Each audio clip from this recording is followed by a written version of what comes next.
På denne kolde dag er der en brændende menneske i de store center.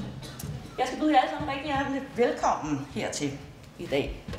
Er det svært at være en offentlig arbejdsplads, og så samtidig være en del af det rummelige arbejdsmarked? Jeg siger nej. Alting kan lade sig gøre. Det handler bare om at gøre det. Så derfor var det vigtigt for os, at vi blandt andet fik ens arbejdstøj, så vi kan se, at vi også står en her. Og det er ligegyldigt, hvordan man er ansat. Og det var også en af de ting, Mange er kommet for at høre om Gladmad i Allerød. i forbindelse med vores arbejde. Lotte og Peter forklarer om projektet til de andre kommunale rødder. Og Gladmad har så kørt som projekt i sådan et startprogram nu i over 2 år. Projekt Gladmad på Allerød Rådhus er ikke længere et projekt. Nu er det en del af vores hverdag. Det er en succes. Og i dag har vi passeret en stor milepæl. Vi har præsenteret vores succes på personalepolitisk messe i Bella Centeret. Det er stort, og vi er blevet betydeligt mere glade på Allerød Rådhus.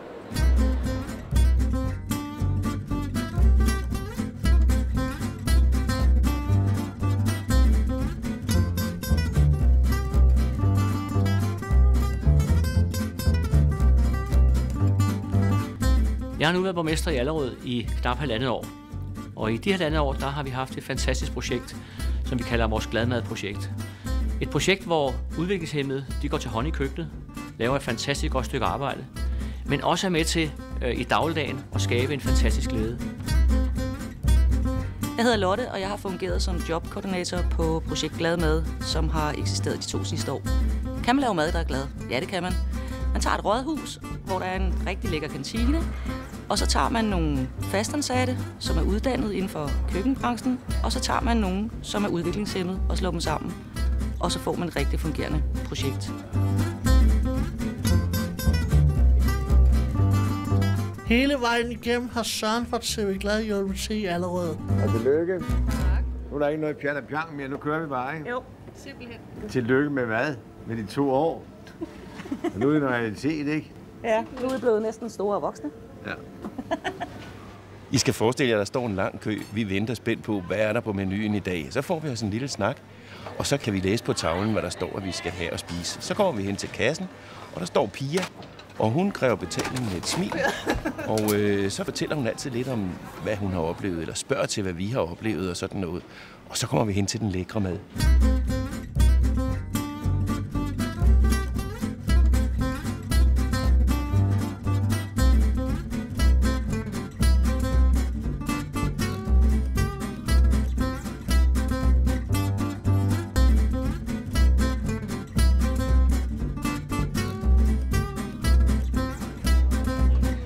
Ja, det er lækker mad i kantinen, synes jeg. Jeg har i dag valgt en hjemmelavet burger. Der er varme retter, og der er et godt udvalg af salater. Det er jo fordi, det kan jeg simpelthen ikke lade være med. Det ser så lækkert ud. Der er hjemmelavet brød. Og jeg er specielt glad for, at vi har en fiskedag hver uge. der er hjemmerørt ketchup og lækre bøffer. Blandt andet har vi fået blåhaj. Det er måske lidt mere usundt, end det vi plejer at få. Det er jo ikke noget, man lige selv går hjem og finder på nødvendigvis derhjemme. Jeg gør i hvert fald ikke. Derfor så er jeg også suppleret med lidt grønt salat og en meget mager tunsalat også, som er i dag. Det er en fornøjelse hver gang at komme ned og se, hvad de har kreeret af spændende retter. Få et stort kvalitetsløft efter, at vi har fået glad mad her. Så det er jo fantastisk fredagsmad, det her. Det må jeg sige. Og bagefter, så når vi sætter os ved bordene her rundt omkring i lokalet, så får vi en god sludder, og der er i det hele taget en dejlig stemning. Og den stemning, den har især noget at gøre med dem, der har lavet den, maden, dem, der har produceret den. Og det er det, vi kalder de glade. Det giver en anden stemning, end det, jeg har været vant til fra kantiner fra andre arbejdspladser.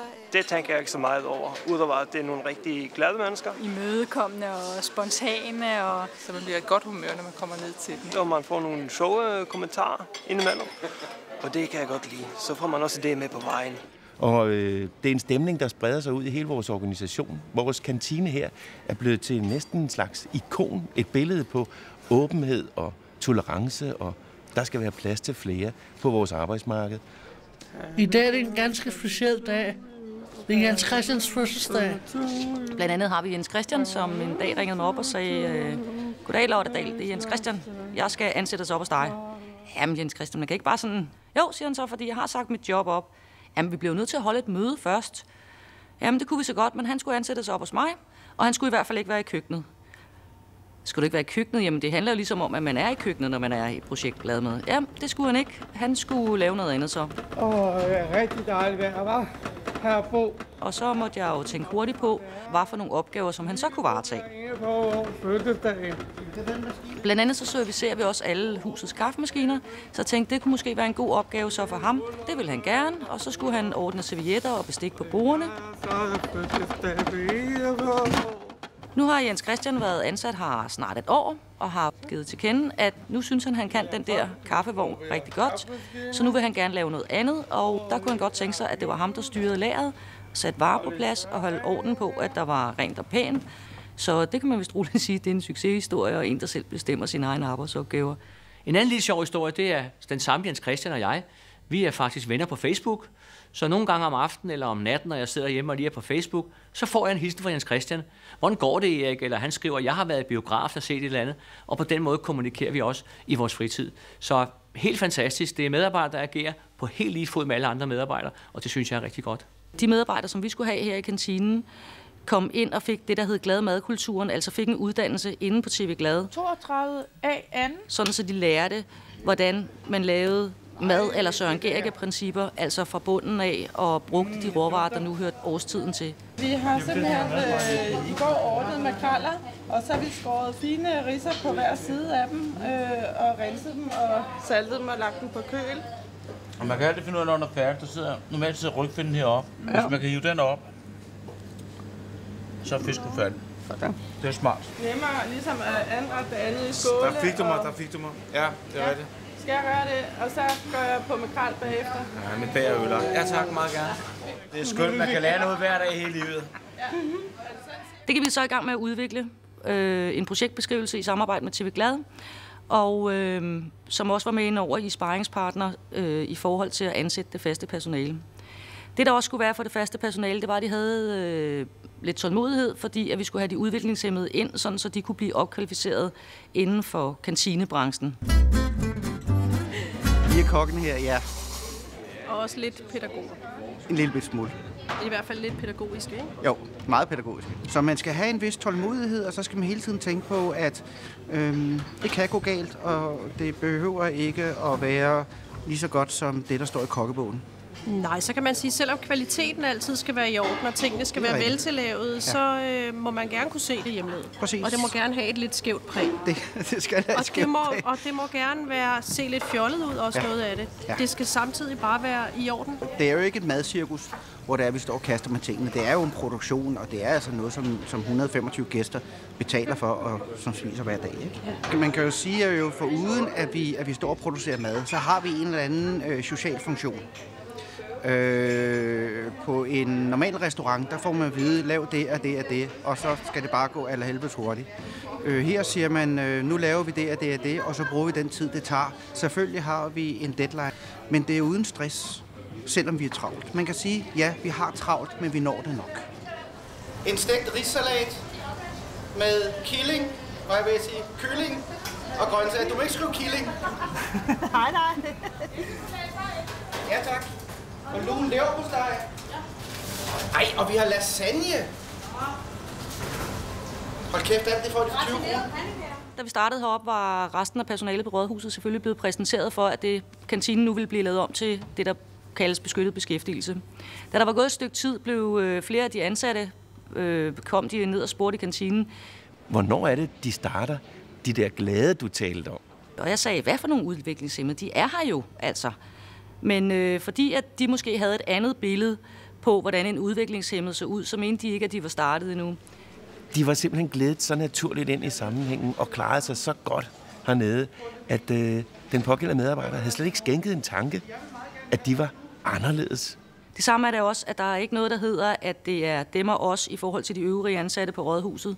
Så derfor har vi også fået indført, at alle, hvad enten man er i beskyttet beskæftigelse eller skånejob eller fastansat i køkkenet, har ens tøj på, det vil sige, at man har en orange t-shirt, og man har også et navneskilt på, fordi der er ikke nogen, der skal stå og sige på den anden side af disken, hey, du der, kan du ikke lige række mig den salat, eller nu er der ikke mere smør, eller hvad det nu kan være.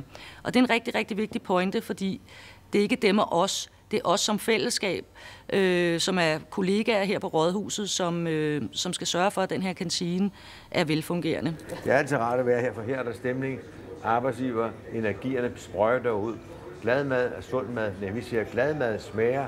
Det er smagen først, og så lige med smag lige med sundhed. Men det er meget vigtigt for personalet, at det er personalet, der kører og har det godt med sig selv. Og hele den der harmoni, der er her i køkkenet, den er meget sjældent oplever. Harmoni og fuld fart på. Samtidig så skulle det også være noget nyt, der skulle ske, sådan så at alle de ansatte kunne mærke forandringen i forhold til at komme ned og spise noget ordentligt mad. Det vil sige, at vi byttede rundt på alting. Blandt andet så ændrede vi kasseapparater og bestik. Det kom til at stå på bordene, og vi har også den regel op hos os, at i vores servietholder, så skal der ikke være ensfarvede servietter. Nej, de skal være forskellige farvede, fordi man skal ikke vide, hvad det er, man kommer ned til. Hver dag skal være en ny oplevelse, når det er, man kommer ned i kantinen. Der kan ske så mange ting. Og det er en vigtig pointe for os at skabe, at vores projekt er en lidt anderledes kantine, hvor alt er tilladt, hvor man har lov til at være den, man er. Det er ren og skær blodbånd. Det er helt korrekt.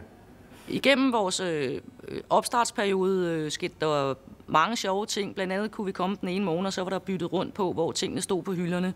Og det gjorde jo, at vi skulle tænke lidt kreativt. Så nu er hele køkkenet faktisk overbroderet med det, man kalder dymo, hvorpå der står, hvor tingene skal stå, så vi ikke skal rende rundt og lede efter de forskellige ting, vi nu skal bruge til at servere maden på eksempelvis. Men det har været rigtig, rigtig lærerigt, og vi har måttet sande, at vi har lært mange finurligheder gennem tiderne med, hvordan man kan lave tingene lidt systematisk enkelt, sådan så at ligegyldigt hvad for en funktionsevne man har, så kan man begå sig. Blandt andet havde vi Pia, hvis funktionsnedsættelse er, at hendes orienteringssans ikke er særlig god. Og da vi er i omklædningsrum nede i kælderen, farede hun vild nogle gange, og havde det rigtig, rigtig skidt med det, fordi der er mange døre i den her kælder. Vi måtte begynde at tænke kreativt og fandt ud af, at ved få midler kunne vi faktisk løse Pias frustration over ikke at kunne finde ud af kælderen ved at klistre noget sort gaffatape på gulvet, sådan så hun kunne følge den sorte streg. Og i dag der fungerer det fint. Ja, vi går i gang. Velkommen til det første byrådsmøde i den her byrådssamling. Og jeg vil byde velkommen til alle de nye byrådsmedlemmer, der er. Vi laver frokost til 150 mennesker gennemsnitligt om dagen. Udover det, så har vi alt, hvad der hedder møder i hele huset. Vi har arrangementer udefra. Vi har byrådsmøder, som finder sted en gang om måneden. Og vi har afskeds- og jubilæumsreceptioner, som også vi sørger for. Det kan simpelthen ikke gøre. Jeg kan ikke have 3. At udpolitisk ind og motto. Det skal være ordentligt ting, det skal være ordentligt, og reglerne, de skal overholdes. Og alt det vil jeg gerne på byrådets vegne takke dig for, og håbe, at du i din nye tilværelse får rigtig, rigtig mange år, både med barnebarn og kone og alt, hvad der skal være.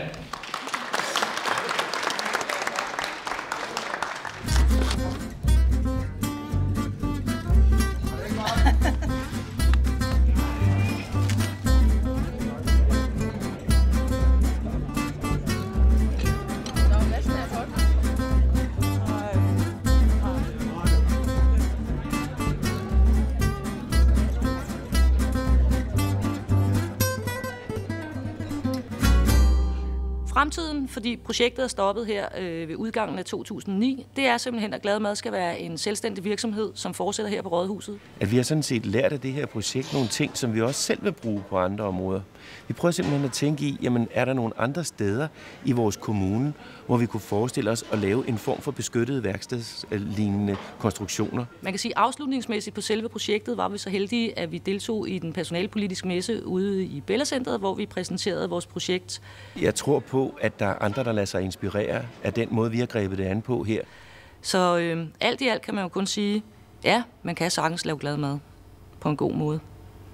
Det har vi jo bevist her på Rådhuset. Er det ikke det? I dag er jeg en glad mad. Nej, jeg tager en... Skal der mere? Jeg er klar. Var det det? Jeg fanger dig herovre. Så får du ikke mere. Hvis det skal være godt og kontant.